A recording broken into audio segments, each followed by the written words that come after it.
Think it's a good idea. Always my cue. Well, good evening, everyone. Welcome, welcome, welcome. Bienvenidos. There's a lot of cheering going on in the room. There's song and revelry. You are here with us live from Limerick, Ireland at Cultivating Voices live poetry. We are really emphasizing the live this evening. I will say that this, for me, your host, Sandy Yannone, has been a dream since we began in March of 2020. A dream to be here in Ireland and broadcasting with all of you in Zoom. Thank you so much for being here this evening. For us, it's evening here in Ireland. And thank you to those of you joining us from all over the world. Tonight, it's our Poets Focus on Lyric. When we were thinking about what word could we choose when we were in Ireland, well, we knew there would be no better word than the word lyric. And so bring on your lyrical poems, bring on poems of lyrics of songs. I mean, however you're going to interpret that word tonight. Tonight, we will be welcoming our very special guests live here in our room, in our Zoom studio, along with all of you out there in Zoom world on the open mic.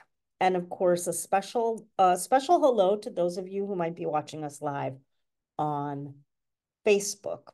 Before I go to my very first guest to open up the evening, I want to just remind you a little bit of our history here at Cultivating Voices Live Poetry. We began in March of 2020. We've just hit our 4th anniversary as an intergenerational, intersectional, international reading series.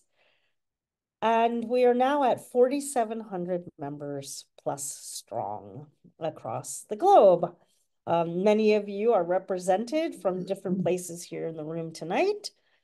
And it is our incredible honor to be able to join you tonight from, as I said, Limerick, Ireland. We will be celebrating with all of our beautiful guest readers here. They'll be coming on throughout the program, and we'll be hearing from each of you. It is one poem if you're on the open mic, and we'll get to as many of you as possible. Let me just remind you all that the chat is live. So use that to show your love and appreciation for the reading tonight. And also that you will be able to see us in the room this evening as well. So you'll be able to watch our readers on deck as they're getting ready to come on to read their poems with us this evening. Also, before I introduce my first guest, I want to also remind you that when you are on the open mic, if you have material that requires a content notice to be in solidarity and supportive of everyone in the room, please do be sure to alert us of the content that may be to be in need of supporting people as they are taking good care and exercising self-care. So anything that might have particularly violent content related to war or domestic violence, those kinds of incidents, I would encourage you to provide a short content notice. Well, my very first guest tonight, joining us from Limerick, is a resident of Limerick. Not only a resident, Edward O'Dwyer is the current poet laureate of Adair. And a salmon poet. He's my salmon brother, and I wouldn't honestly, Edward, you know it. I've said it before. I've said it to your face, and I will say it till I die. I'll say it until I die. I would not be sitting where I am without you. Like it would never, none of this would ever have happened. I would not be sitting in this room with all these fine people if I had not met the amazing poet that is Edward O'Dwyer. So please give a very warm welcome to my first guest here on our Poets Focus Lyric, the amazing brother of mine, Edward O'Dwyer.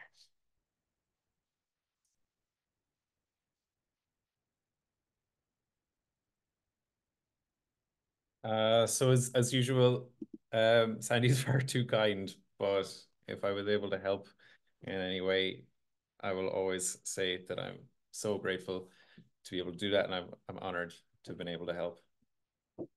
Because you were born to be a salmon poet. And I know Jesse's very, very grateful to have found you too. Really, really grateful to be here. So thank you, Kim, Don, and Sandy. I won't go on because I know there's a lot of people who want to read, and I want everybody to be able to read. So I'm going to skip all introductions really and just go straight to the poems, if that's okay. The first poem, and this is my most recent book of poetry, which is Exquisite Prisons, from, as Sandy said, salmon poetry. And this is a poem called Knocking on Her Door. I'm reading this because the door it refers to is very, very close to the house that we're in right now. It's a different estate, but it's the next estate over. Oh, wow. So knocking on her door.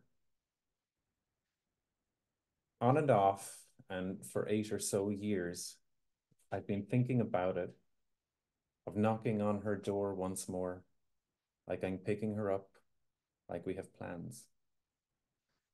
Sometimes I imagine she answers, slowly pulls back the door, looks up, and we are in love again, at the first sight, and we embrace and kiss madly, and we forget in our burst of passion to shut the door behind us as we ricochet down the long hallway to her bedroom, our clothing an untidy trail all the way there. Sometimes he answers, which is awkward. Awkward because you must love him now. And it's the most foolish thing I've ever done then, knocking on your door now, and 8 or so years later. I want to hit him, but he just stands there, doesn't know why I'm here, or who I am, what we had. And so I play the stranger, pretend to be selling something or even spreading the word. He says thanks, but no thanks. I leave. Sometimes I imagine the door is red, not green anymore, and I turn around. There is nothing to do but go home then. I know she has changed everything. There is no point knocking now, not if the door isn't still green. I really must knock on her door again. I must do it for real, and very soon. There is only the worst that could happen to worry about, which isn't anywhere near as bad as this.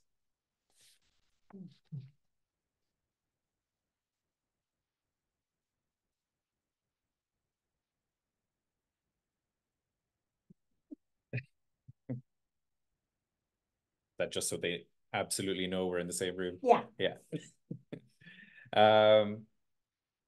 So to make it painfully clear that we're in Limerick, I have a Limerick jersey on. Can I get one of those? Of course. Oh, absolutely. Okay. Yeah, you're in the right place. All right. Yeah. We'll talk. All right, we'll talk. The second poem I'm going to read is a poem set in Limerick, set in a village called Adair. Kim was walking around Adair, so some of these place names in the poem will mean something to you, Kim, and to some others in the room, but it's not absolutely necessary. but it is a poem that I wrote about a friend of mine who passed away during lockdown, actually, called Joseph Sweeney. We used to meet in Adair. The poem is called We'd Meet in Adair, but Won't Anymore. It's a pantoum as well for any of you who are into forms. We'd meet in Adair, but won't anymore. We'd meet in Adair, but won't anymore, for Joe has died.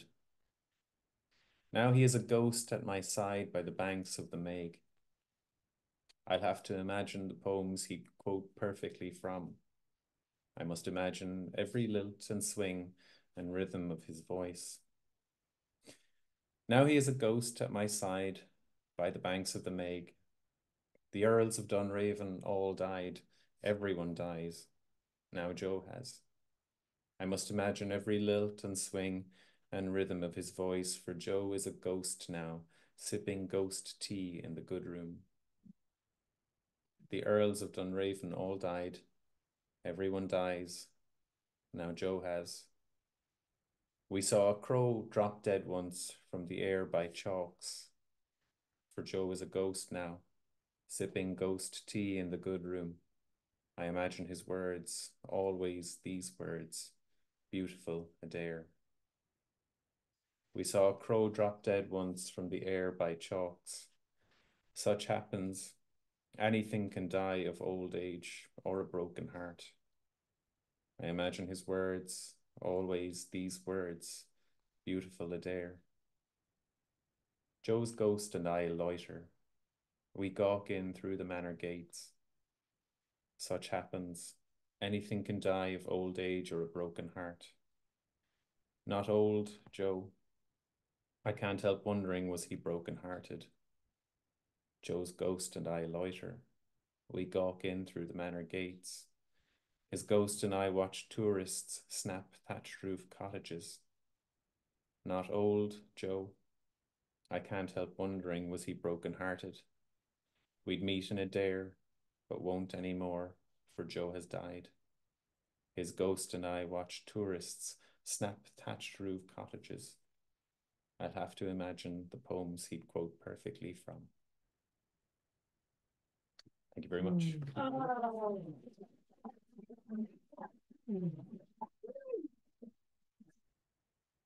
That is the one, the only, Edward O'Dwyer, Poet Laureate of Adair, Limerick.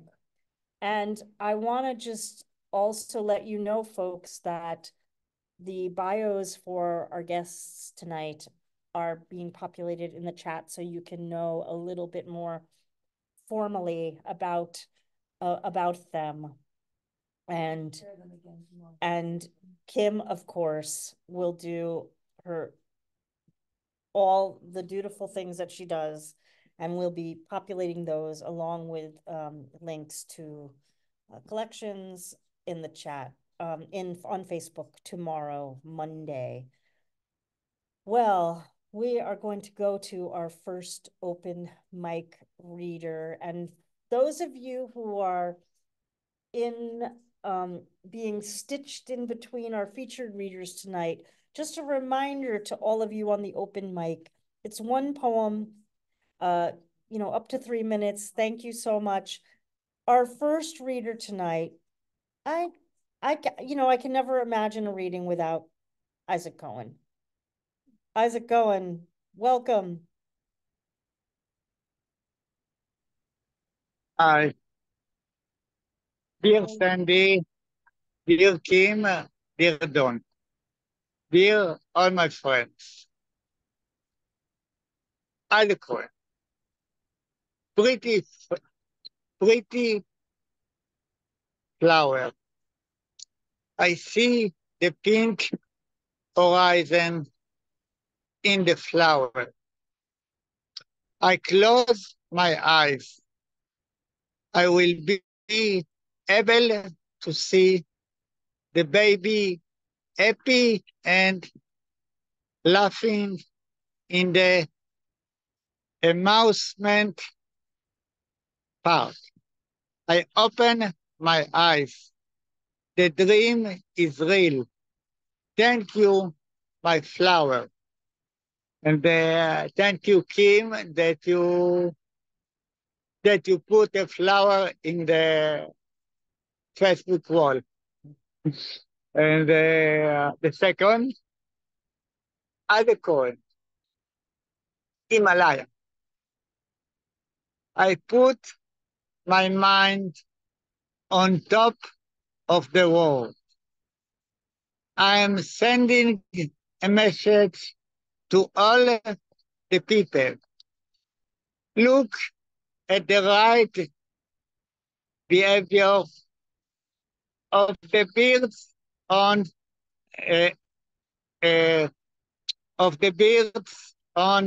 the Himalaya and imitate them. The lighthouse on Himalaya will light like the words of the big prophet. And the tree, and this is the last. This is a poem about Matrix Island. People and animals float on the island. A fish walks on the sapphire floor and climbs the tree to eat star apples. All speak in each language. All sleep together without borders. The angel from the throne give nectar to all. I wish it would influence our island. Thank you, Cohen, Israel. Thank you, Sandy, and all my friends in the world. And thank you, all the people of Ireland. Thank you. That is the one, the only Isaac Cohen. Thank you, Isaac. And we'll see you next week. Well, sitting next to me now, you know, everyone here is the one and only, actually. There are no molds for these human beings that we have in the room with us, and of course, all of you.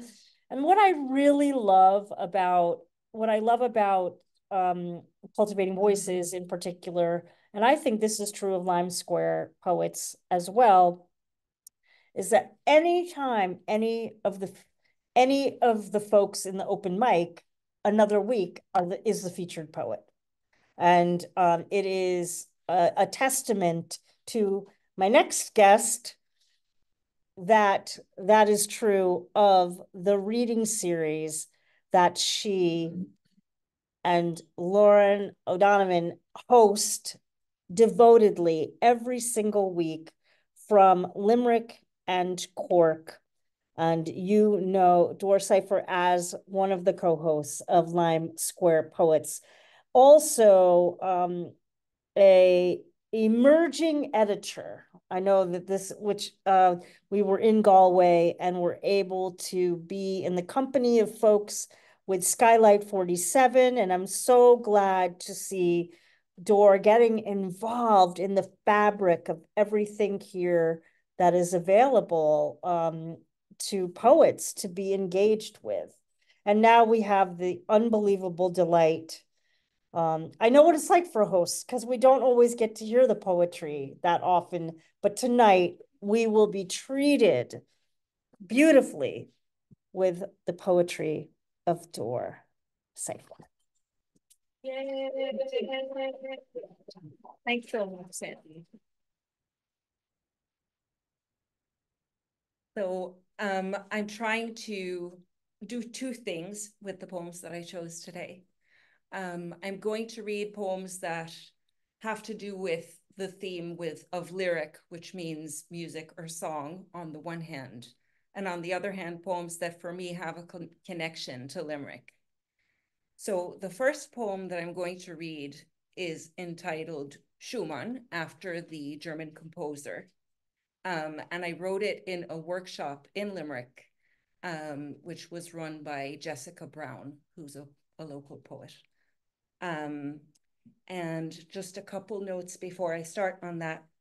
Sturm und Drang means storm and stress, and is very typical of Schumann's pieces. And then there's a reference to an injury he caused himself.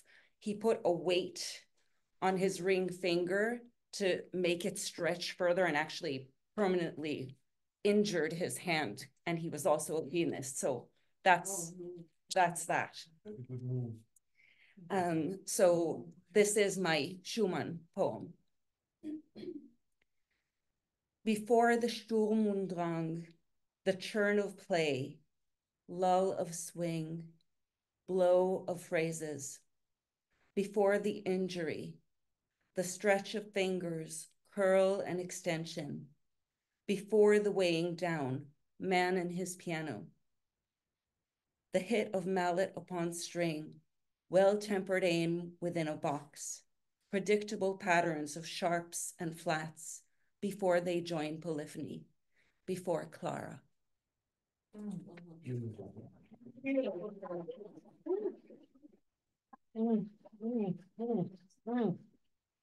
The second poem that I'm going to read was also written in that same workshop with Jessica Brown.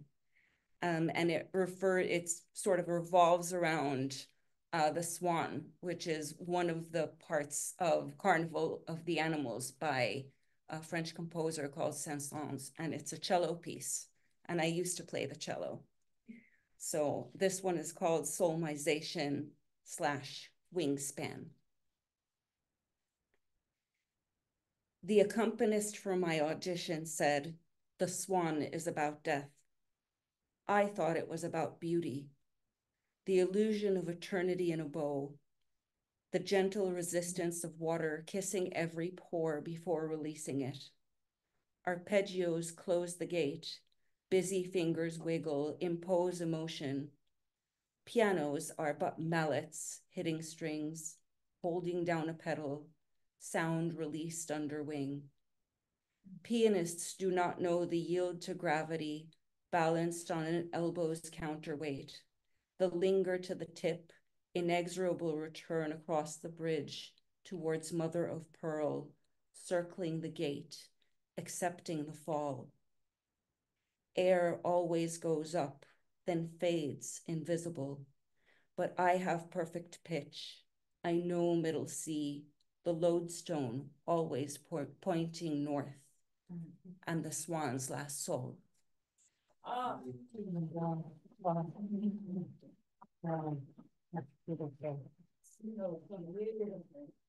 Thanks. Oh my gosh. And my last poem is an ode to Limerick. And the reason I chose this one for lyric is because as I was writing it, I was thinking of a very cheesy song one of my friends loved when I was a teenager. It's a Bryan Adams song called To Really Love a Woman. And, and I am in the process of searching for a house. And as I wrote this poem after another one fell through, and Bryan Adams was kind of going in my head for some reason as I was writing this. Yeah. As he does sometimes. As he does, yeah. So this one is called Ode to Limerick, or Venice is merely the Limerick of Italy.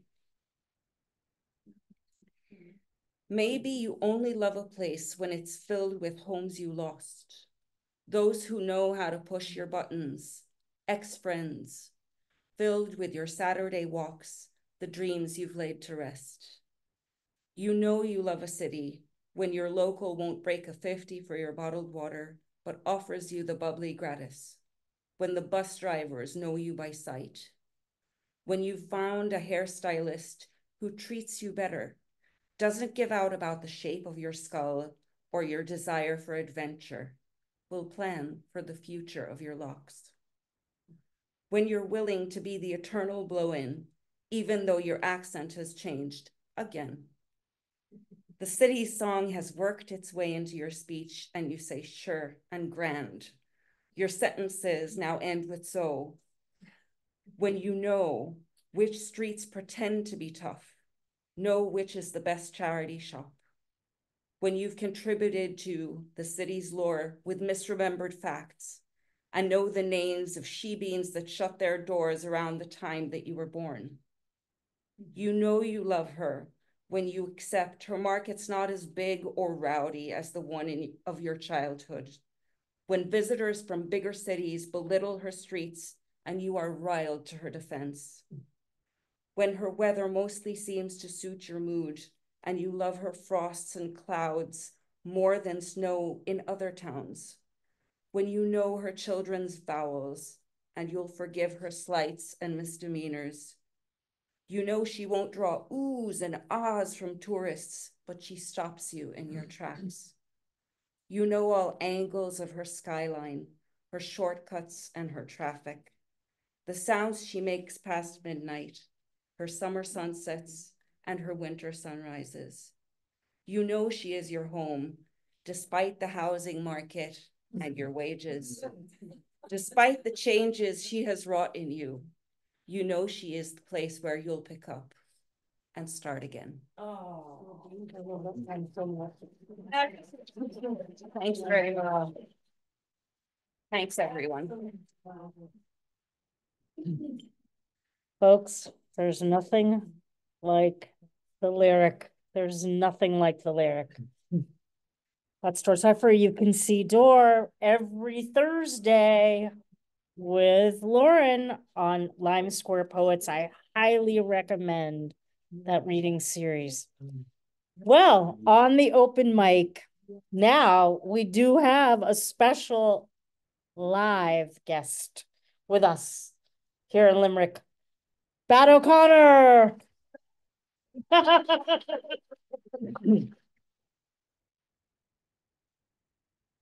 If I wasn't an agnostic, I'd say God bless you all. But I'll still say it anyway.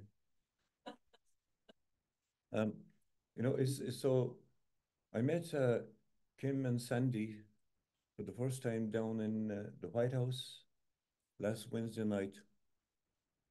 And they invited me up. Sandy did a wonderful reading. And it was a wonderful occasion. And they invited me up to read a poem, which I did. And I said something very funny. I said, you know, I'd only seen them on the screen before. I said, I thought it was a figment of their imagination.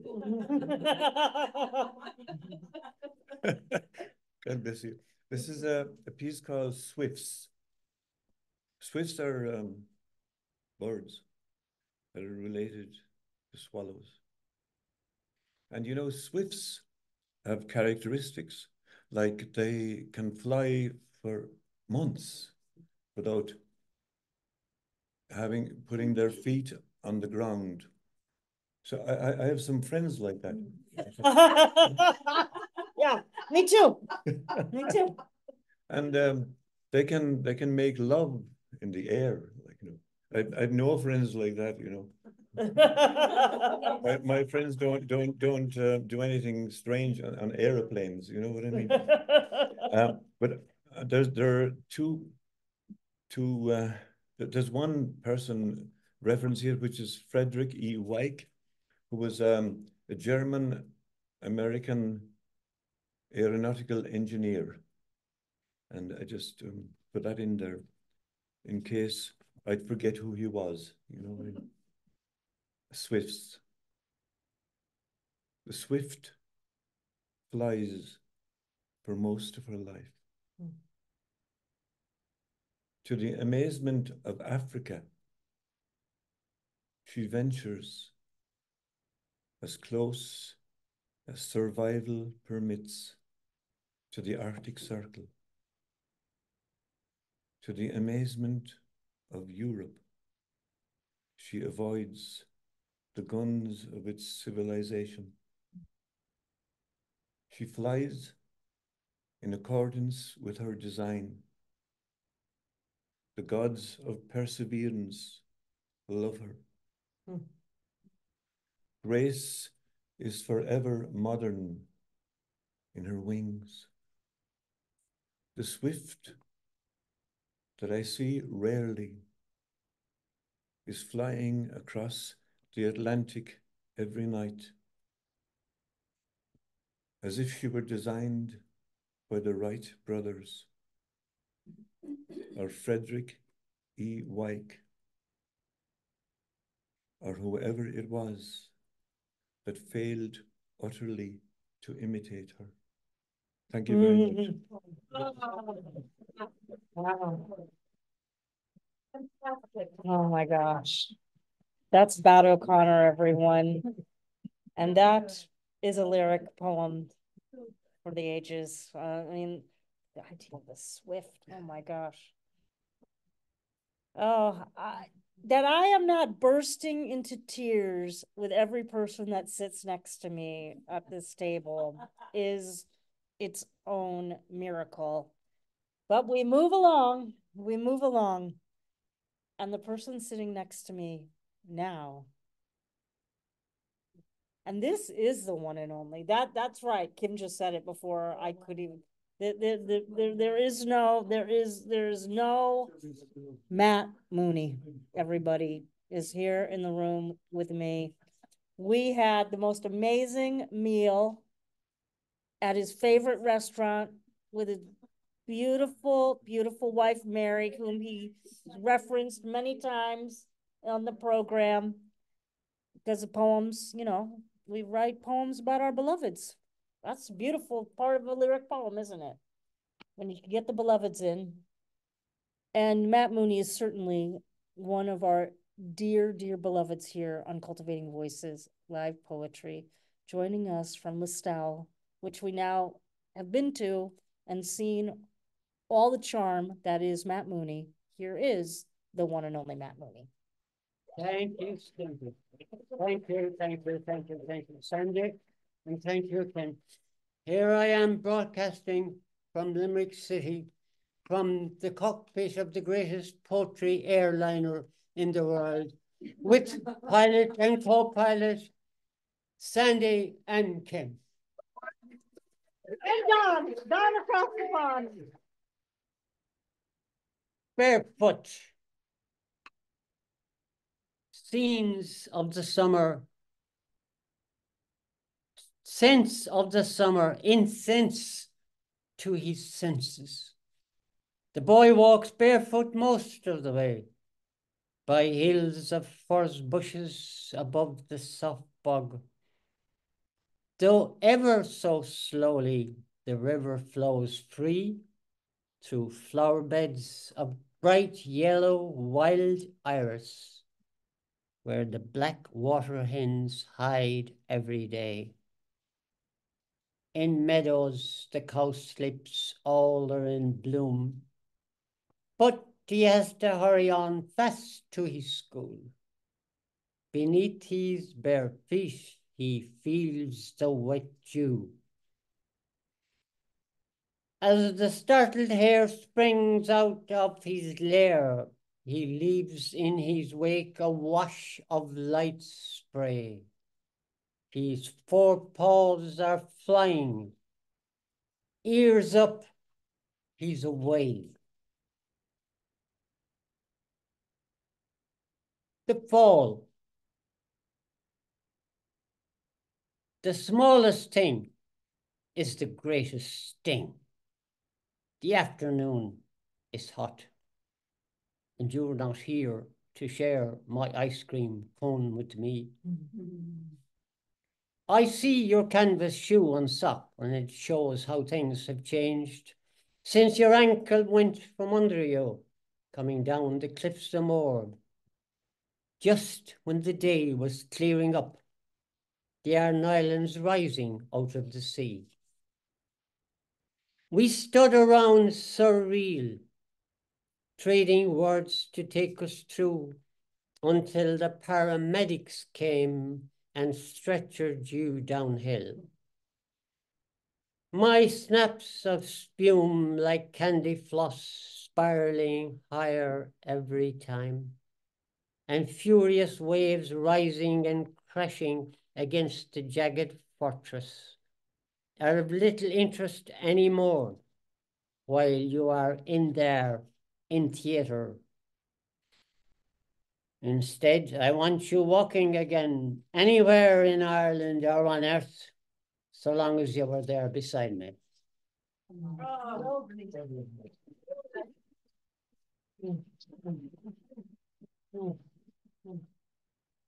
A stark cross. This is for Kim.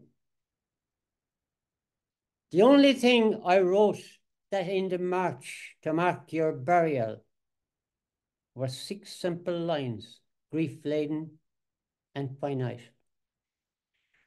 The rain fell gently on your grave the day they buried you in Lucan, a victim of the virus, a stark cross above you.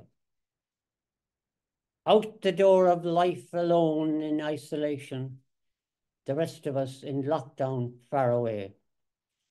Consolation later in the loyalty of friends around your estate on a grief-filled day in their applause as you passed by. And they sang our Galway's song that says, "'Tis far away I am today from scenes I roamed a boy." In your funeral film, their last farewell, their hymn from home for you. I have hesitated long, maybe in denial, to open up the book, the story of your life. It's good times and the bad as well, bettered bravely, for maybe I'm afraid I'd find myself inside there with you, living it to the full, listening to you, Pat, my own big brother, taking it all in. Then seeing the funny side, laughing in the end.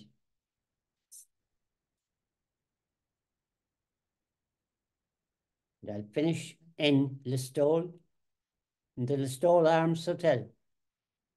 And it was great to welcome Sandy and Clem there the weekend. Candlelight.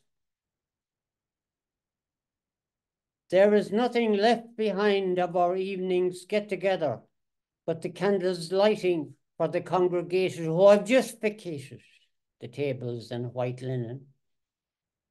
And the waltzing is all over in the room of great windows, looking down on the river that embraces the racecourse, and its ripe and ready meadow, waiting for the baler's coming to change its profile picture and make it all the better to be seen by others later. From this treasury of memories of fair maidens and tall mirrors. Thank you very much.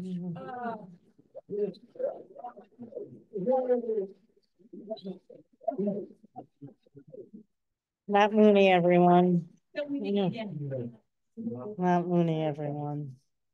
And we were in Listal. It was, well, as they say in Titanic lore, a night to remember. A night to remember.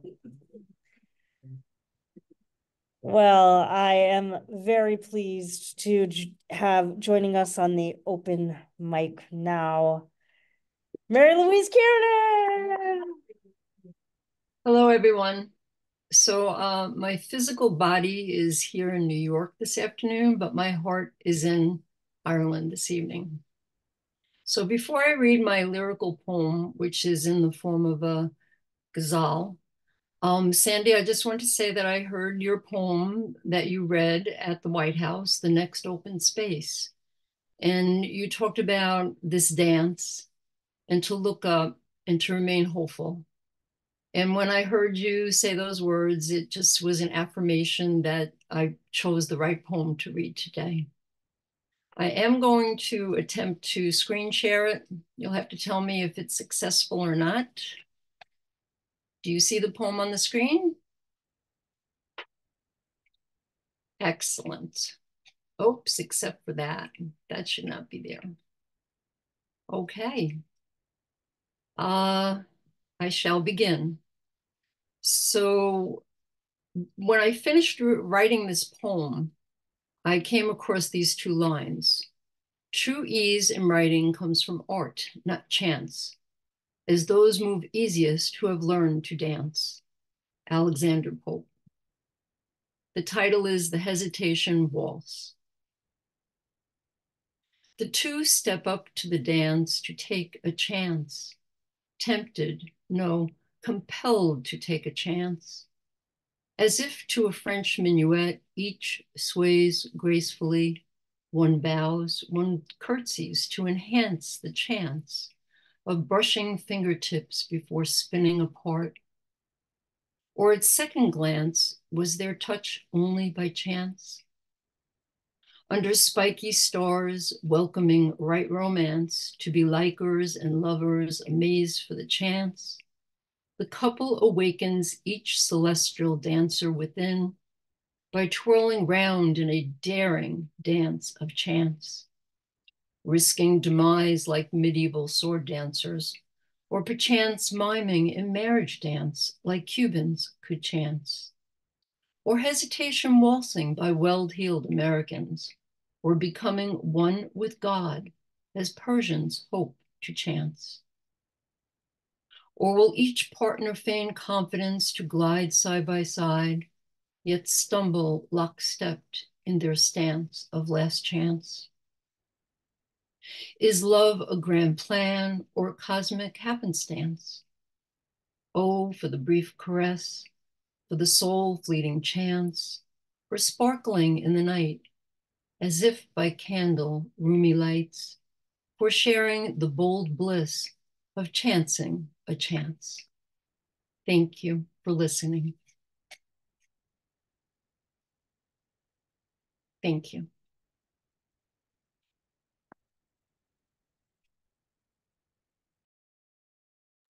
Chancing a chance. Oh, the last line, right? Well, Yep. Yeah. Well, everyone, come back into the room. That's Mary Louise Kiernan. We'll see you very soon. Folks, this is why I say to all of you, as I not often enough do say, any one of you, at any moment is the featured reader. You know, it happens. We're so fortunate. Thank you. I'm so excited. Sitting next to me now is Sheila Fitzpatrick O'Donnell. Well, in addition to being a poet extraordinaire, we got to hear Sheila in Limerick at the White House the other night. I found out that we are sister peddlers, antique peddlers. So we share something. I know that poetry is deep, but peddling, I think, is deeper. It's deeper. It's deeper. So it is my deepest honor to welcome my peddler sister, Sheila Fitzpatrick O'Donnell. Okay. Thanks very much. Yes, you have to dig deep. And it's a pleasure to meet Kim and Sandy and to be reading here today. So I won't introduce my poems too much. This one is a trilogy, Baking Soda Cake. And soda bread is the traditional Irish bread with the cross in the middle. So it's for my grandmother.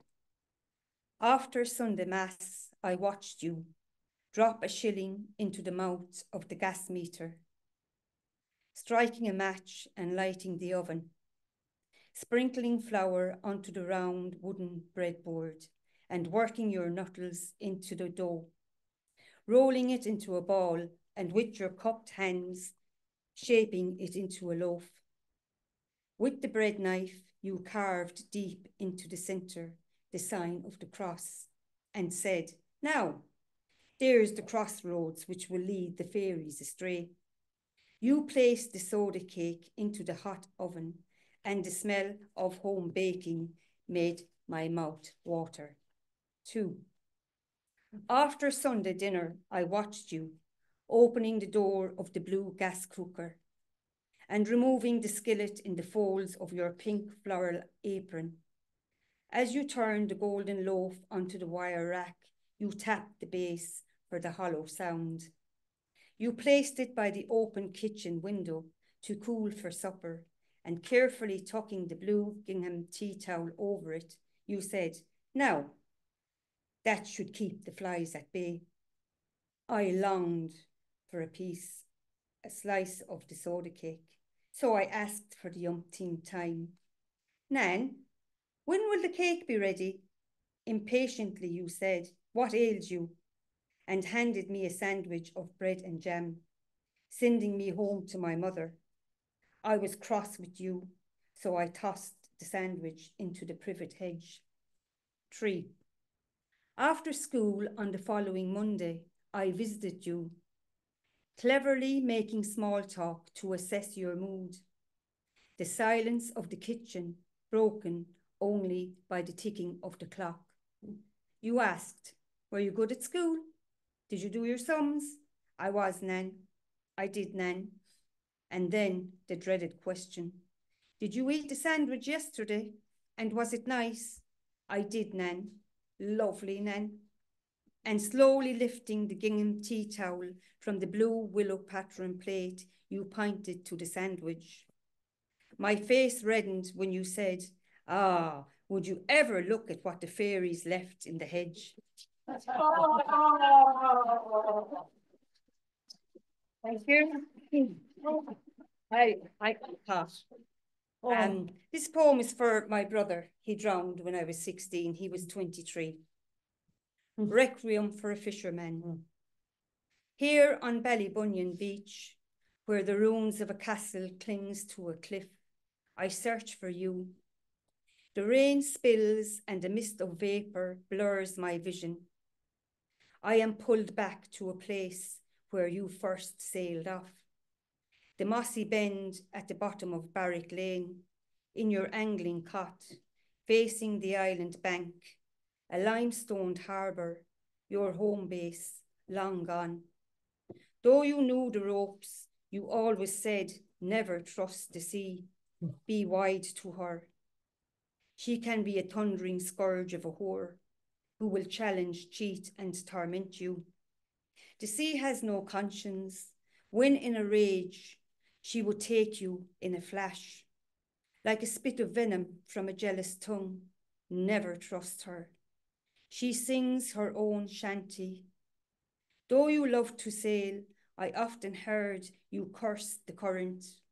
And all I can hear today is an eruption of angry waves, the harsh whistle of a full force gale, the sudden flap of gull wings, and all I can see is the grey swell of the ocean's pouting lips, a spew of faded memories, all washed out.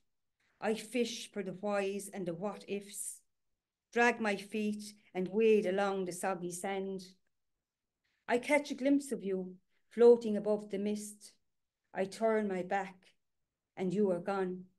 But in the wished of unspoken words, I am somehow reassured that you can hear me from the deep hull of the ocean's seabed, where your secrets now lie sleeping, so far away, but yet so near.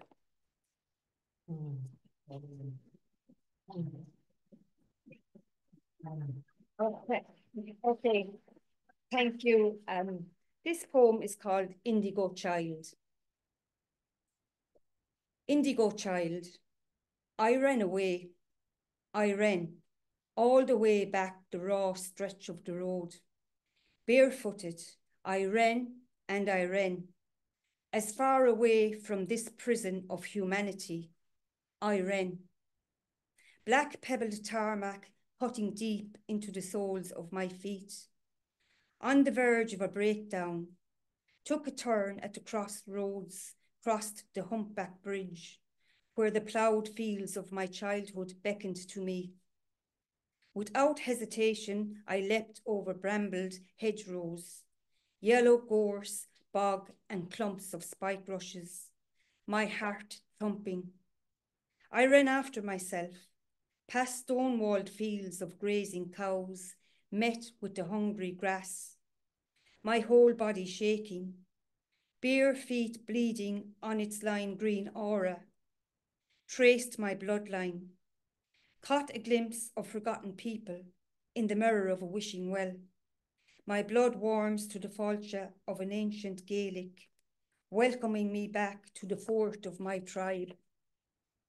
Here, in this ring of solitude, I dismantle my fears, reclaim my identity, and cleansed by the energy of the blue moon, I am an indigo child, bonding with my Mother Earth. Aware of her heartbeat, I stretch my muscles, climb under a blanket of amber leaves, and in the fetal position, feeding from her root cells, my heart flutters in the uterus of the white thorn. Thank you very much.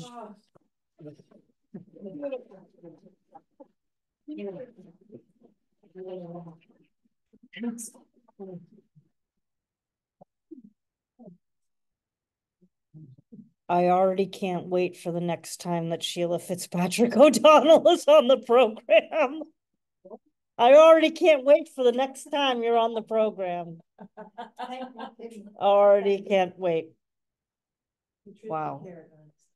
Patricia Carragon on the open mic. Thank you. Wow, this is some reading, Sandy. Thank you. Some reading. Thank you for Thank being you for here. bringing us to Ireland. Okay, I'm going to read a COVID poem, music-related poem. I do a lot of music stuff. Moonlight Serenade. Charlie was in bed, tubes attached to his body, listened to cartoons on a 19-inch screen, thought of Sophia, his Bella Flatbush.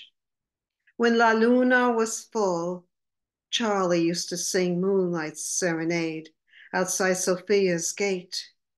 They'd slow dance to Glenn Miller's rendition.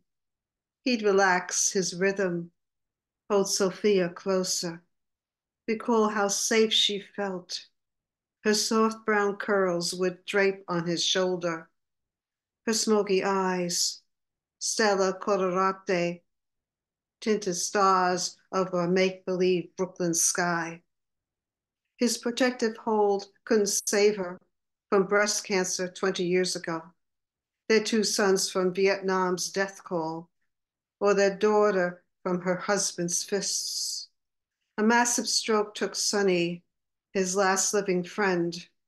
His relatives were either dead or couldn't care less. Charlie was in bed, tubes attached to his body, alone, except for routine visits from the nursing home staff. Wondered if Sophia would be there for him when he left for the morgue. He hummed Moonlight Serenade, but a dry cough cut his tune short. Sadness, age, and high fever drained his cognition and will to live. His memory was of the past, not the present. He prayed for death's visit. Death would wear a white coat, walk past the rooms, make decisions on who's to come and who's to stay. But death forgot about him. Perhaps death's eyesight was fading when he came by last week, took Hector instead. Tina, his favorite nurse, no longer visited him, was in critical condition due to a new virus going around. He closed his eyes, saw Glenn Miller and his band perform Moonlight Serenade at the Waldorf Astoria. Everything was in technicolor. Sophia, radiant and youthful, rose from her table. She came closer, her smoky eyes stella colorate, tinted stars over a make-believe Brooklyn sky. By the entrance, a man in a white coat checked his clipboard, greeted Charlie with a smile, and opened the gate. Thank you.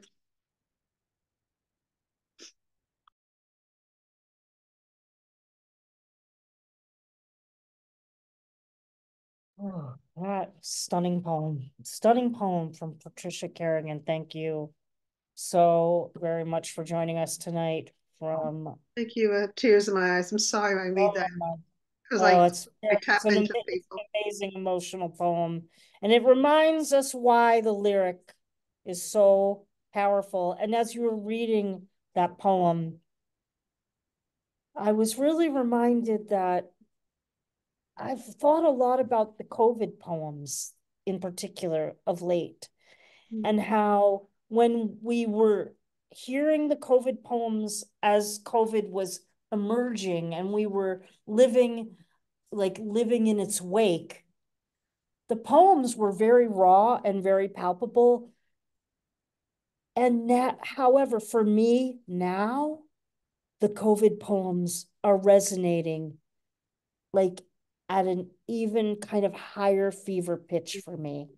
The connection of the remembrance and the honoring and the necessity of witness that we couldn't have known when we were in the throes of it. And your poem really struck that chord with me tonight. Thank you. Thank you so much, Patricia. Stay safe, everybody. Yes, indeed. Well, sitting next to me is a friend to Cultivating Voices live poetry from the very early days. When we did our first program on April 14th in 2020, it was our tribute to Titanic. That was only a few weeks into Cultivating Voices, and Michael Durack was here with us that night, as some of you who were in the room here were with us that night. Obviously, I think you were in Ireland, and I was not. I was not. But here we are together, and it's a joy to be seated next to and be hearing someone whose poetry from Limerick I admire so much. And I've loved the opportunities to have you on the program and your new book showcases, and when we get to also hear you on Lime Square Poets. So it's with my just great delight and immense joy to welcome Michael Durack. Thanks, Sandy, and thanks, Kim. I'm very grateful to be included in this celebration of poetry. Thanks, Don, also for making it technically possible. In response to the lyric theme, I'm going to read some poems that were inspired by songs, not just any old song. In fact, three of my all-time favorite songs. And I'll start with one by my all-time favorite musician, an Englishman from the north of England, Mark Knopfler, formerly known as the frontman of Dire Straits. And this poem is in my second collection, Flipsides. And I was fortunate to hear Mark Knopfler perform this live in London and in Dublin. And the poem is called Romeo and Juliet at the Royal Albert Hall. Plucked from a national guitar, the poignant opening strains of Dire Straits' Romeo and Juliet, heard for the very first time, in a lime green Datsun Cherry, traffic lights on red at the AIB, late for work, but determined to hear the song through. Half a lifetime later, in the West Choir of the Royal Albert Hall, keyboards laying down the somber mood, the spotlights trained on a saxophonist, blowing grief notes towards the dome. and hushed listeners in stall and circle, loggia, gallery, waiting for Mark Knopfler's plaintive arpeggio to summon a love-struck Romeo and his startled Juliet from Verona via Manhattan's Upper West Side to Kensington Gore. No work anymore. All the time in the world to catch the story that begins with a saucy Romeo finding a convenient streetlight, stepping out of the shade and saying something like, "You and me, babe, how about it?" That's the first one.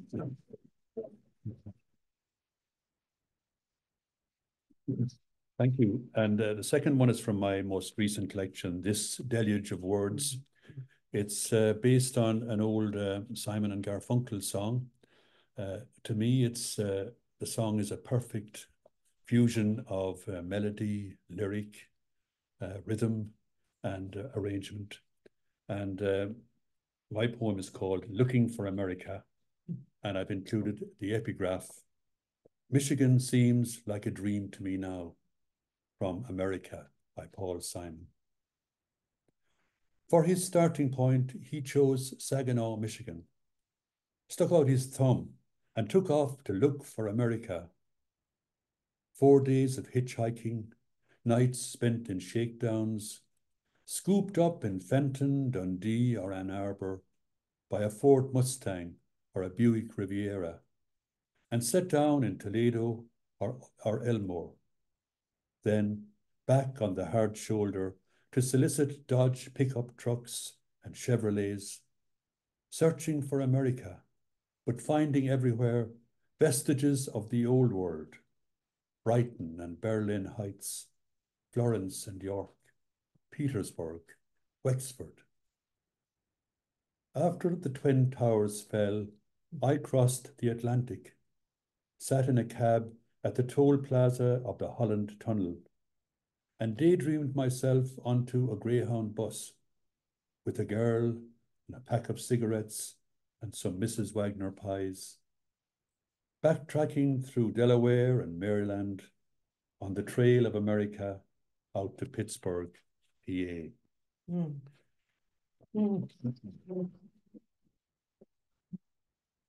Thank you. And the third part of my trilogy is based on another 60s song written by Jimmy Webb.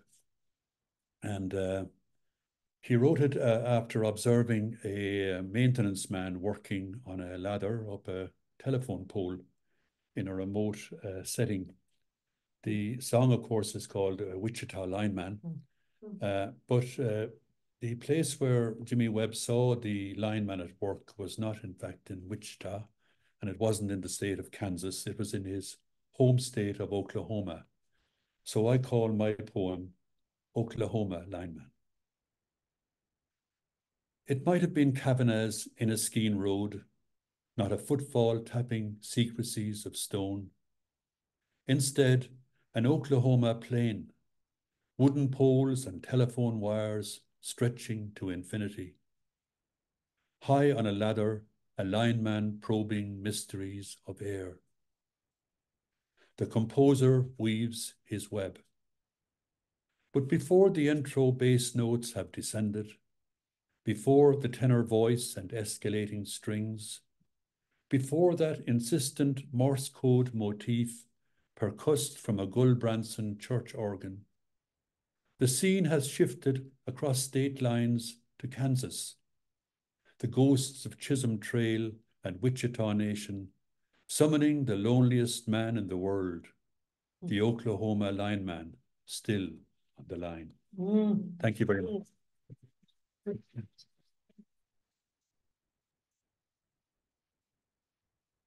That's Michael Durack, everyone. And, you know, Kim and I had imagined that folks would evoke not only the lyrical, but lyrics.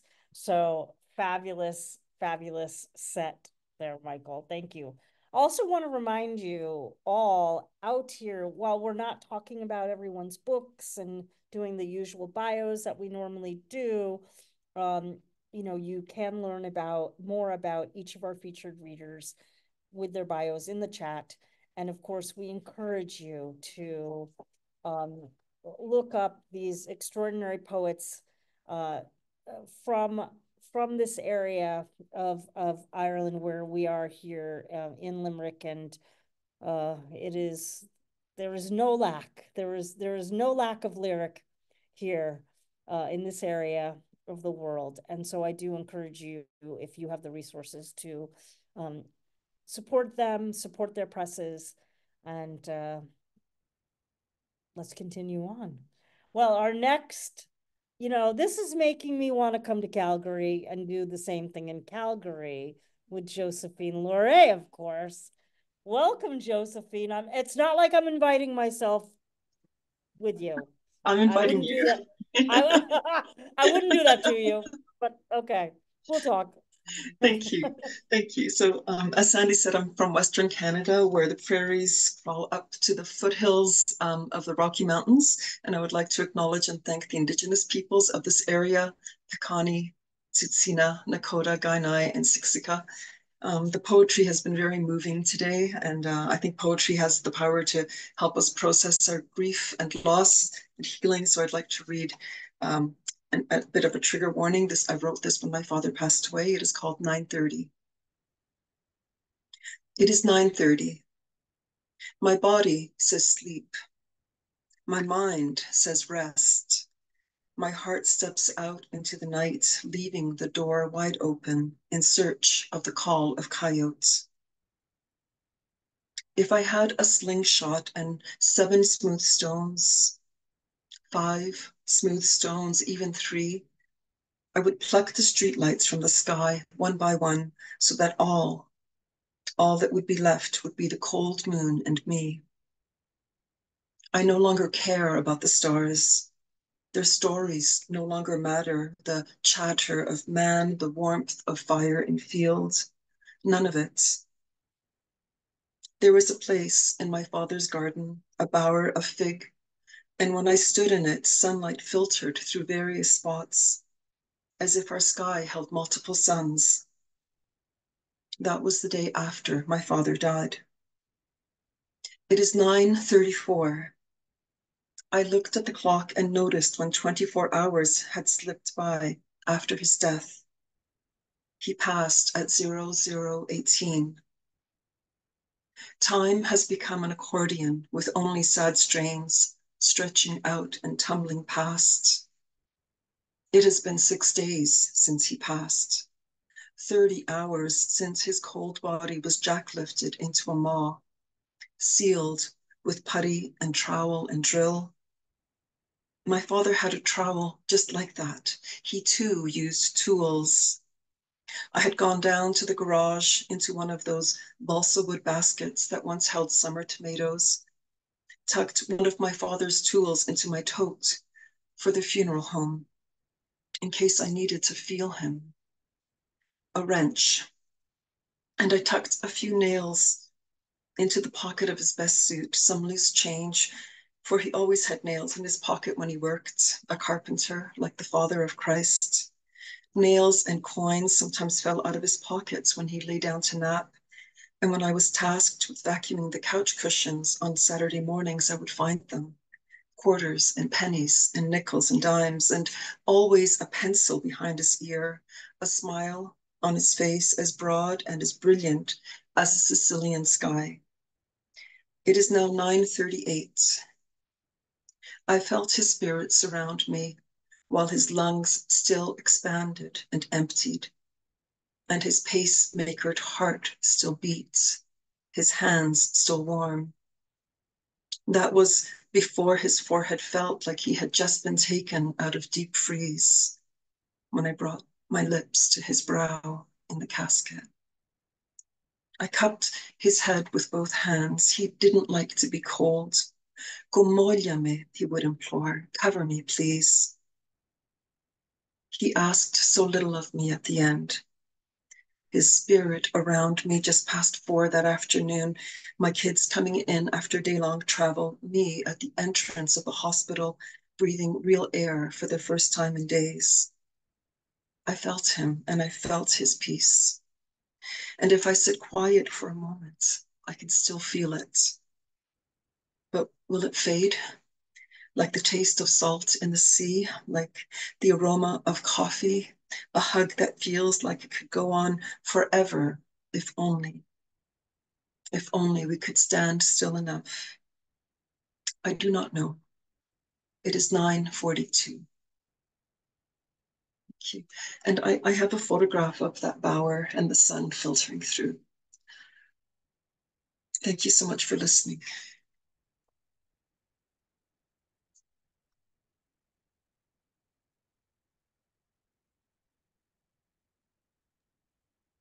Josephine LoRe, everyone, and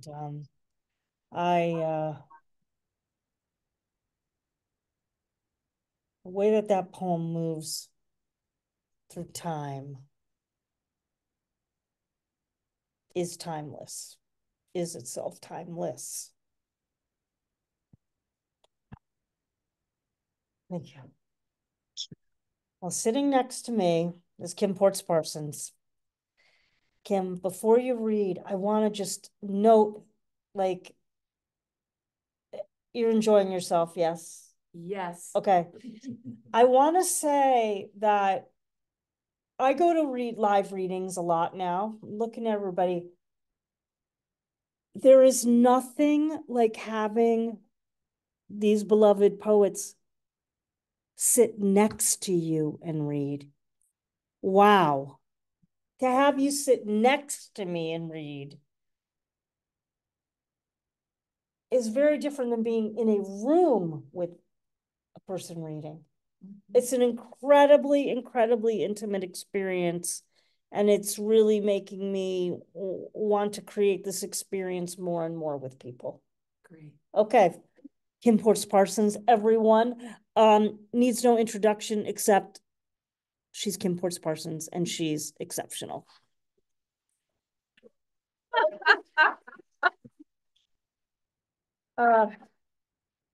Thank you, everyone, for the extraordinary poetry. You fill my soul. This poem is called Death in Spring. My mother was in a lot of pain in the years before she passed. When she died at the end of March, several years ago, sometime later that spring, this poem came out of me, and I think it's my yearning to understand and hope for a transformation out of that pain. Death in Spring. Think of the March earth as the body's letting go. Think of the ice melting as the last slow breath. Unclench.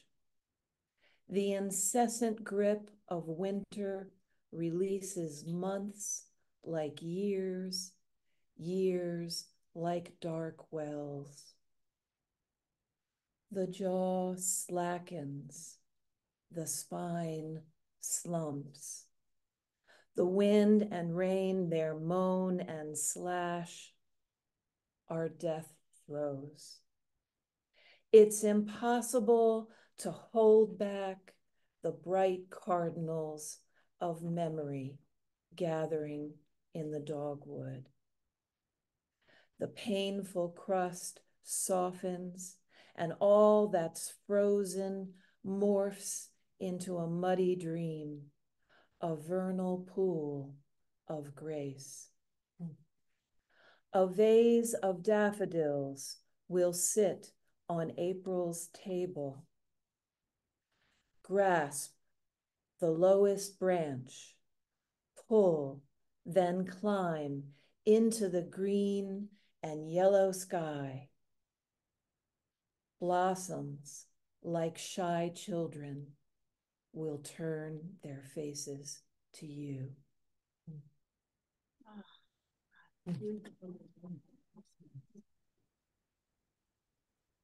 That's from my collection, the Mayapple Forest, and I'm going to switch gears and do something very exuberant and excessive and exaggerated. So in spring, in that same mode, I once looked at a seed packet. As many of you know, I'm a gardener. I'm a very passionate gardener. And I looked at a seed packet and it said, 50 days of golden hued leaves and things like that. And I said, well, seed packet, you're going to become a Villanelle. And the plant is golden purslane, a very humble little salad ingredient, you know, golden purslane. Here we go, ready? The seed packet promises 50 days of golden hued leaves among the greens, larger and more upright in its ways than its wild cousin, ganglion fay, which seeds itself, stretching grayish green. The seed packet promises 50 days crisp and brightly flavored, swallowtails who pause, drift away, beetles who scurry unseen beneath the large, upright, golden displays, leaving spirograph designs in the loams, arrays of hidden lives, promises of rolling in the clover, green and lush, of salads, soups, whole picnics for days. Stir fries, stews, wine and cheese, fragrant bouquets. Dragonflies will hover, land, hover and sway. Bright green and larger still, upright, glinting in their way. Fresh furrows mark a passage on the page. To plant a seed is to know exactly what I mean. To plant a promise, a golden packet of days, to grow larger and more upright in your ways. Love to all of you. That's Kim Ports Parsons, and what is not to love about a Villanelle? What is not to love about a Villanelle? All right, my friends, we continue on. I am so thrilled. I want to get as many people on. Marian Lovett is next, and I'm so ecstatic that you're here, and I'm so ecstatic that I will get to see you in Sligo on Wednesday. Thank you for being here tonight. Sandy and Kim, it's just a privilege to be here, and thank you so much as always, and also to Don, of course. And I have to admit, it's been a while since I've read a poem aloud, so I feel doubly privileged for that reason. And the poem that I'm about to read is called The Corrie Lake, and it's about a hidden lake located in County Kerry. And as you know by now, Sandy, Kerry is just down the road from County Limerick. And this particular Corrie Lake is located on the way from Tralee to Dingle. And the poem is also about a very particular memory of youth and of love. And I think it strikes a lyrical note. So here we are. The Corrie Lake. We parked the car at Connor Pass. There was a waterfall, small. That day it trickled thin. We clambered up. Your legs were long, clad in jeans not suited to the weather. Sure-footed though, you seemed to know the path. You had that confidence about you. You held my hand when my step faltered. I was always more unsure. And at the top, what lay before our eyes was perfect. A ragged circle lake held in place by a glacial hollow.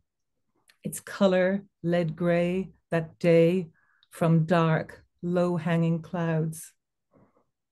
I was never great at geography. Didn't know the lake up there was called a corrie, or a tarn sometimes, you said, a word I didn't know. But you've been here, years before. Had swum in this furtive place with city siblings. I laughed. Lake swimming? That held no allure for me, no salt to hold me up. More of a seaside child in love with wind and waves and ever-changing moods. That day, the Corrie Lake was crystal clear and cold and calm. Its whereabouts a secret, like our very own, that brief affair. A summer full of letters, a carved Buddha sent from New York for my birthday, and on your return, you drove straight to Kerry. We kissed at the Corrie Lake, went back to the car to shelter from the shower. You stayed one extra night. Deep water you were, I more of a stream, always running from some source or onto another place. Now looking back, I wish we'd had more time. Me to figure out myself, you to see how streams can grow into strong rivers that glisten as they flow. Wish I'd taken time to fathom your great depths, your blissful calm. Thank you, guys. And I am so excited to see you in Sligo. Woohoo! Looking forward, okay? This is Marian Lovett, and I am just ecstatic that I'll see you in a few days, and it was so good to hear your voice. Yeah, great to see you all, guys, okay? It's just been a great evening. Thank you. Yeah. Thank you. Well, next, a person that, of course, we all owe gratitude to for all the work that he does to support the program, Don Krieger.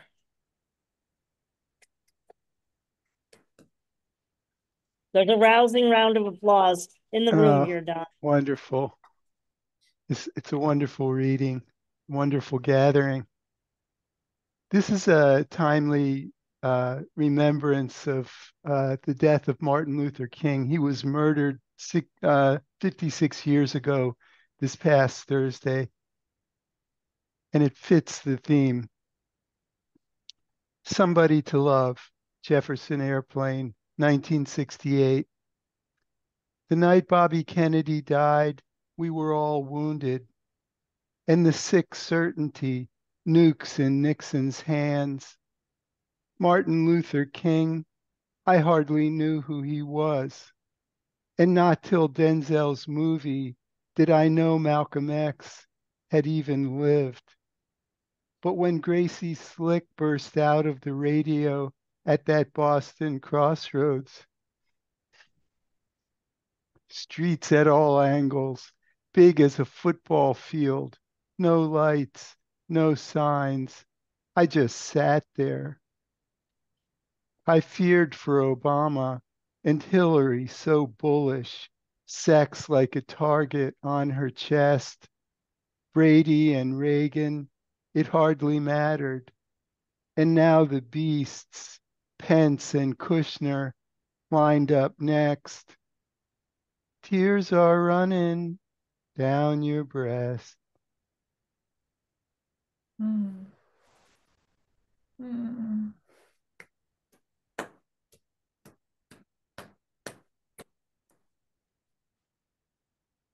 Don Krieger, everyone.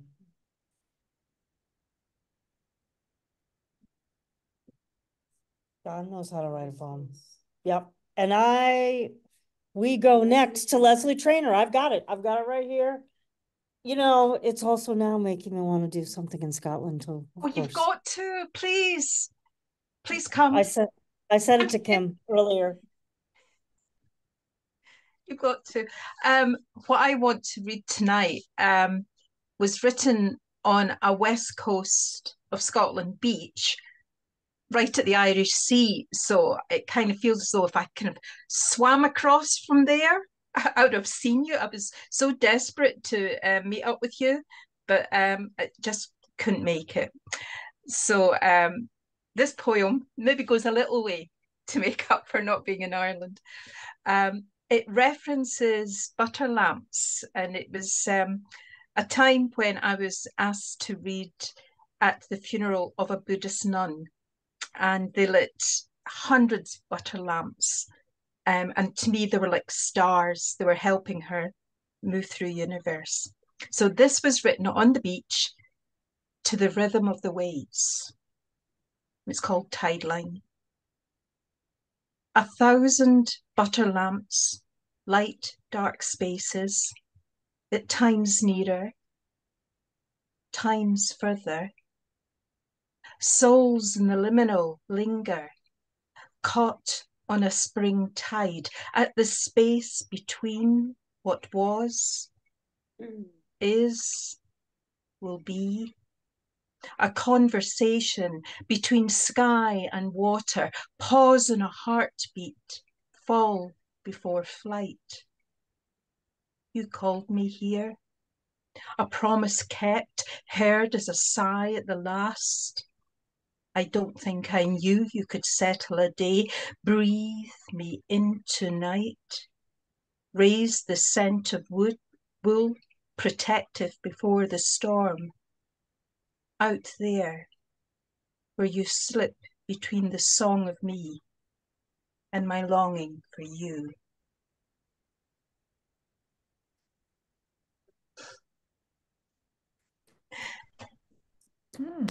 There's nothing like a good lyrical poem. And there is one from Lesley Traynor. Folks, you know, I know we're approaching the 9:30 and I want to go just a little longer. Kim, I want to just let everybody go. Is that all right? Yeah. What do you think, crowd? What should we do?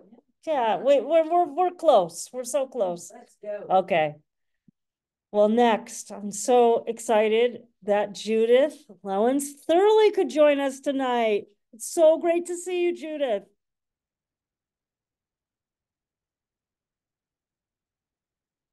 So brilliant to be here and see you, Sandy and Kim and everybody. What a phenomenal reading up to now, fantastic. A slight content notice that this poem might touch a nerve with anyone who has lost a child, but I would still invite you and hope that you would try listening to it because it might be comforting rather than distressing. There's a reference to a marsh fritillary in it, which is a butterfly, and it would be just about our most brightly coloured butterfly here in Ireland. And then there's a French word, bourrade, which is a ballet movie. If you picture Swan Lake and the movement of the swan moving with the arms or like the wings, like this. And there are 5 words in it, which you probably won't recognize, and they are the 5 different Celtic words for butterfly. So it's called Had We Not Seen for Ourselves. Had we not seen for ourselves that marsh fritillary, who spirited herself into the church? Tiny ballerina, she bourrade her bewildered way on thin air over our heads.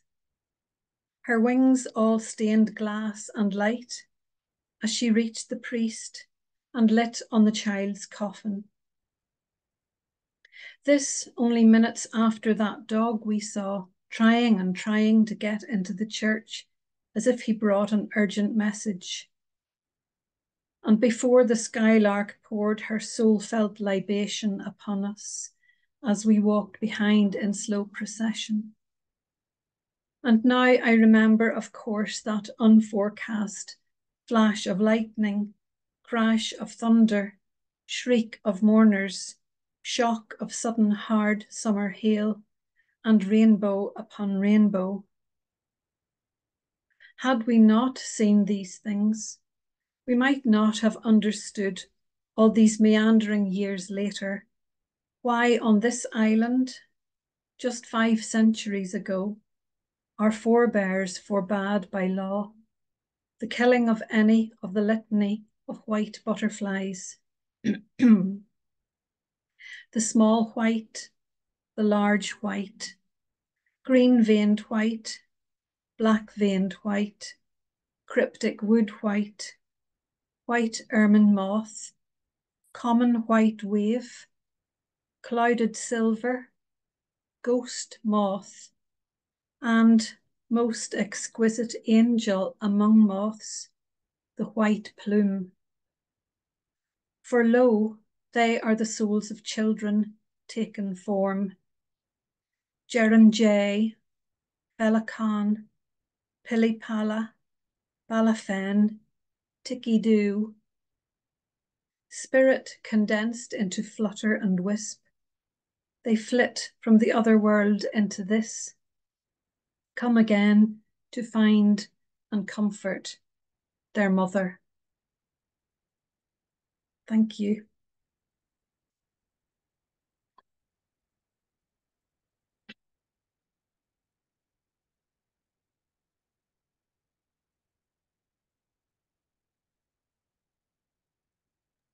I did find that very comforting, actually. I truly did. Thank you so much. That's Judith Lowans Thurley. And next we hear Margo. I'm so excited that Margo Berdeshevsky is with us tonight. Margo, it's so great to see you. Thank you, Sandy. Thank you. And this is a poem in a book that's swimming its way to salmon. It's a book that is going to be published by Salmon Poetry. The title of the book is It Is Still Beautiful to Hear the Heart Beat. The poem is called If the Smallest Hands.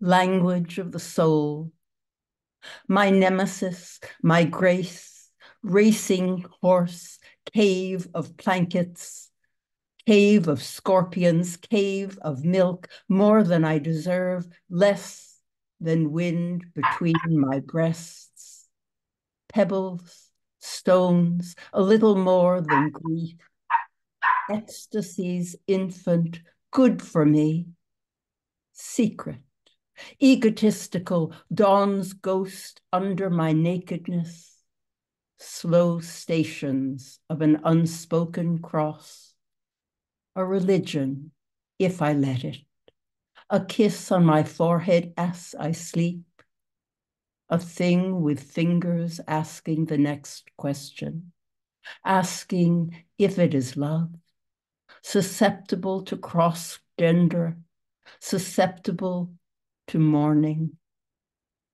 If the new animal voice cries for my empty bed, hear me. If a wide red wing climbing my cotton gown stills me, hear me. If wars and blued tongues of the night-scarved crows admit what our mothers pretend to forget, will you hear me? When wild horsemen sketched beastmen drawn by girls afraid to tell secrets to their mothers, filled caves, did you hear me? Secrets spread in menstrual reds on a cave's inner walls. Did the hills listen? Did you hear me? My bed of old bloods has slept through dreams and revenants. One sky's thickened milk fills silence. Hear me. Silk-tongued as that hour ahead of our last summers. Leaves, handprints, tears the riddles open. Hear me. If the smallest hands, if the last birds, if one unborn poem spills just a little sky, we were not killed, we're born. Mother, hear me.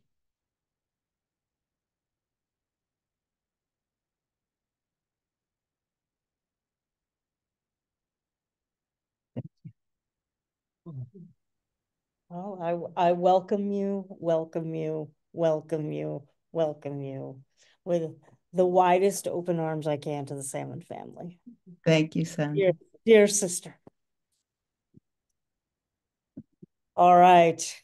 Next, again, a person that we met in Limerick in person, have been waiting.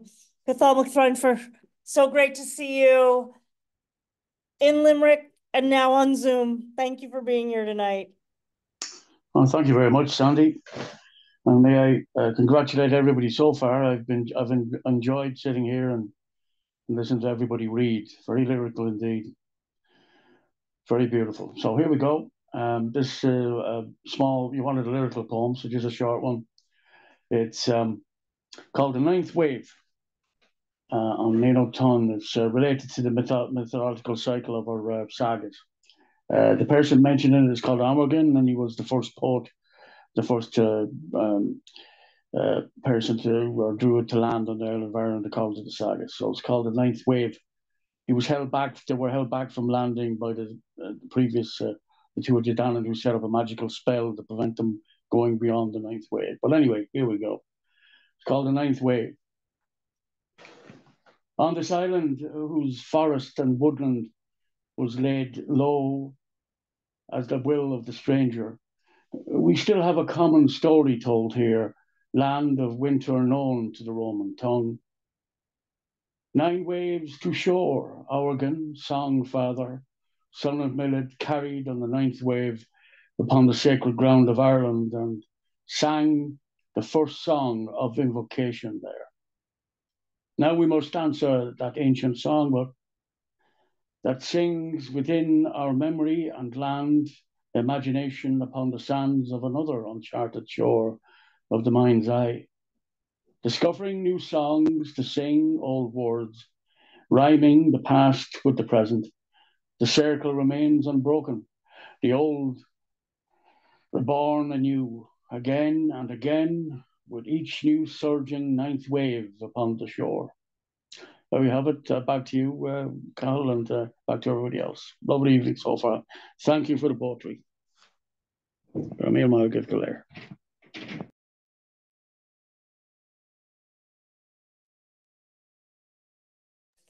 Thank you so much. That's Cathal Mac Theinfhir. Thank you so much. So great to hear your voice tonight.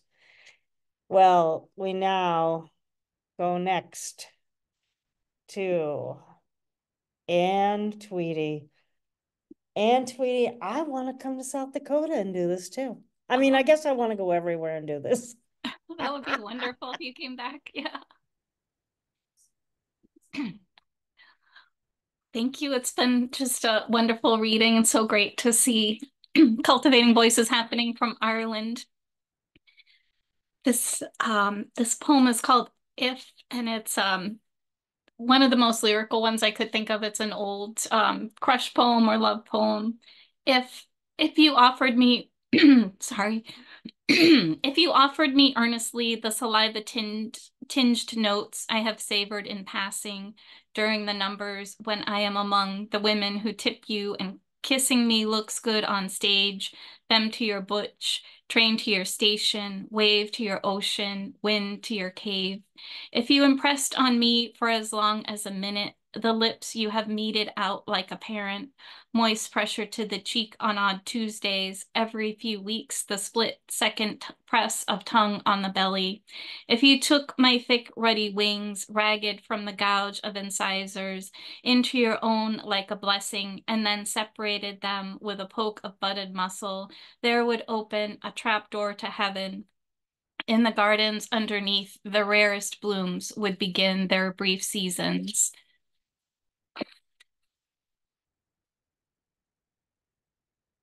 Thank you. That's Anne Tweedy, everyone. Thank you so much, Anne. And folks, out of respect for our in-person audience, I'm going to have our last open micer come up. I won't get to the waiting list tonight. I'm so sorry. And then we'll have closing poem. I'll have a poem, and then we'll have a closing poem from Edward O'Dwyer. So next on the open mic, Linette Rabsatt. It's great to have you with us this evening. Hi, good evening. It's evening here where I am in the Virgin Islands. This poem is called A Michael Jackson Story because when I saw a lyric poem, I took it literally. He said, Billie Jean is not my lover, but Annie was upset. No matter how he asked, Annie, are you okay? She was not having it. He said, the kid is not my son. People always want to be starting something, but all she said was, remember the time, and he knew she was fed up. He tried to be a thriller, but she only believed what she saw in black and white. He kept pleading, I just can't stop loving you. I'll be there. It's just human nature. Those other people, they don't care about us. But this pretty young thing only wanted to scream. She said, look at the man in the mirror. You'll see a smooth criminal. The way you make me feel is dangerous. I want to rock with you, but you better leave me alone or there will be blood on the dance floor. You are bad because at night you are not alone. I remember when love never felt so good. And when I would say, don't stop till you get enough. But now I need someone to heal the world that I live in. Thank you for this amazing opportunity.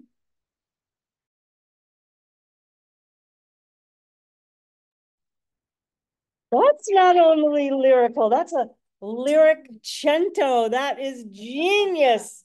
Come back, come back, come back again. Come back again. I love to hear that. I love to hear more songs from you.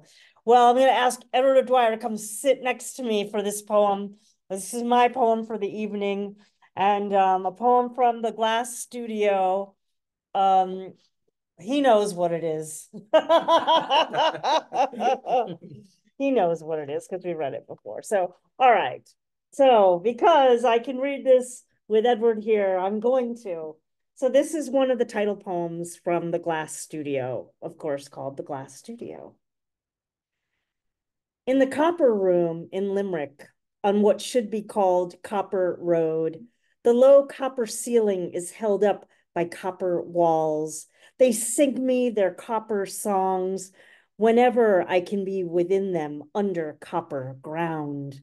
Last visit, Edward and I drank pint after coppery pint of treaty ale. So many coppery pints that we began to see our reflections in our makeshift hall of copper mirrors.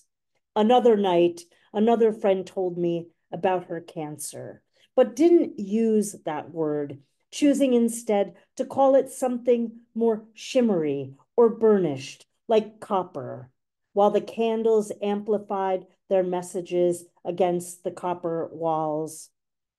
The copper room always feels familiar, like the press of copper foil between my fingers that I used to wrap pieces of hand-cut glass in my father's stained glass studio as a girl.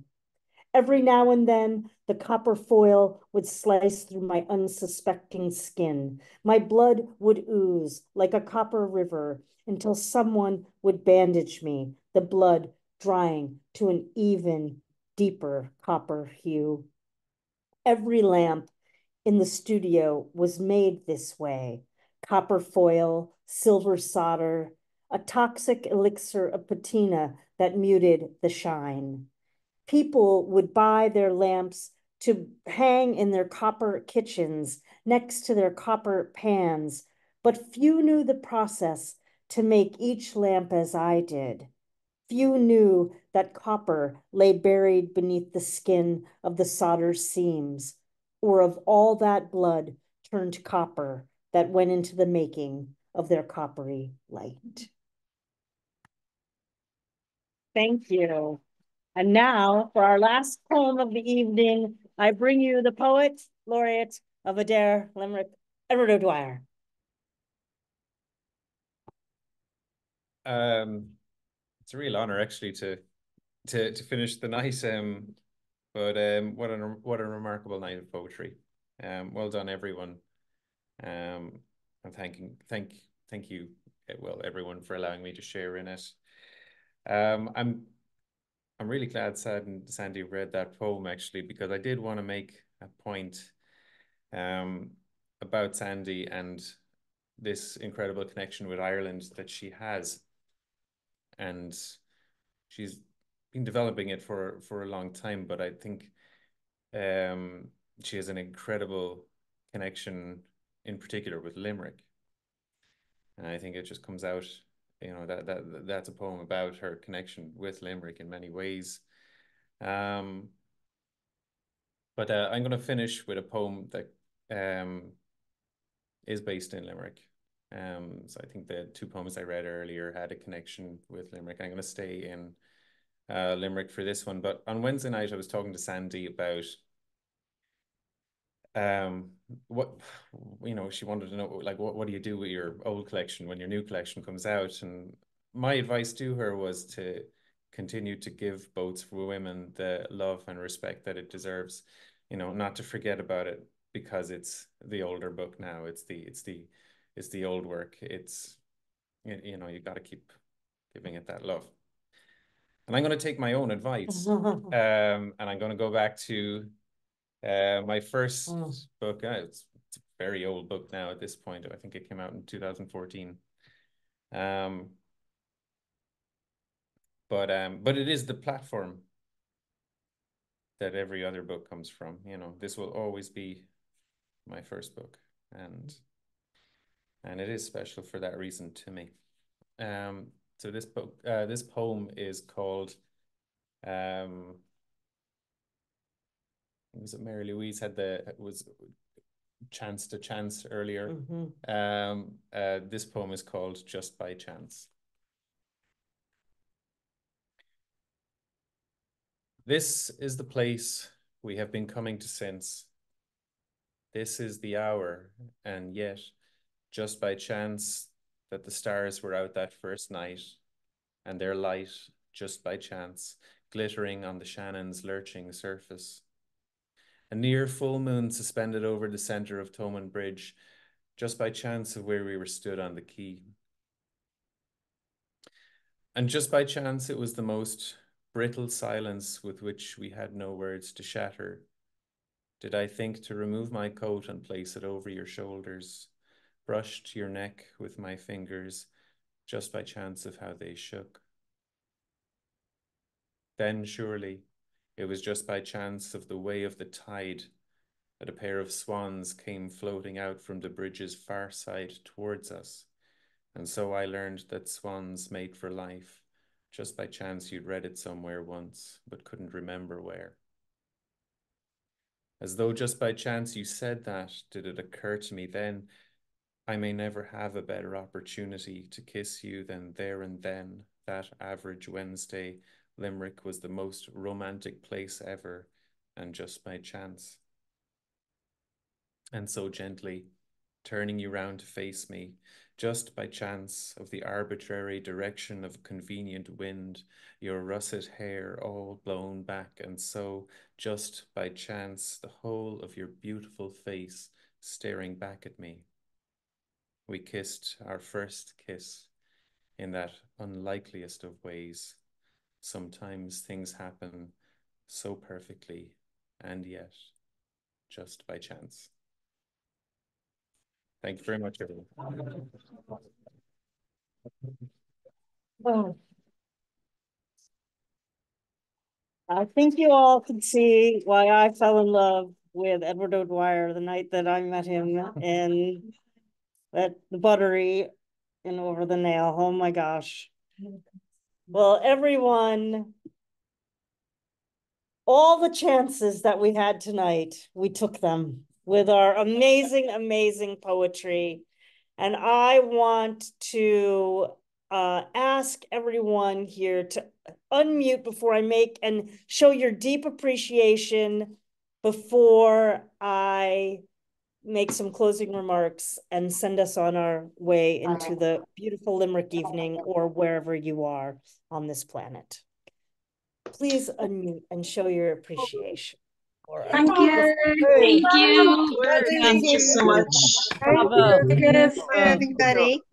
I want to remind everyone that tonight we heard from Edward O'Dwyer, Isaac Cohen, Seifer, Batt O'Connor, Matt Mooney, Mary Louise Kiernan, Sheila Fitzpatrick O'Donnell, Patricia Carragon, Michael Durack, Josephine LoRe, Kim Ports Parsons, Marian Lovett, Don Krieger, Lesley Traynor, Judith Lowans Thurley, Margo Berdeshevsky, Cathal Mac Theinfhir, and Tweedy, Linette Rabsatt, and one by yours truly. Okay. And thank you all. I declare our first reading from Ireland a success. Yes. And next week, you can join us again when we have our Titanic special joining you from Cove, Ireland, Titanic's last port of call on April 14th, the 112th anniversary of the disaster. There's nowhere I would rather be than in Cove, Ireland on that day. And we'll talk all about that next week if you so care to join us. Look forward to seeing you all. Well, as I say every week to you, please take very good care of yourselves. Take exquisite care of your beloveds. And look what happens when we keep writing. We get together in the most astonishing of places. I get to sit next to Edward O'Dwyer and all the people I got to sit next to. Think of all the people you can be with, sitting next to them, listening to poetry, if you keep writing. Well, that's it from Limerick, Ireland, everyone. Be well, and we'll see you next week.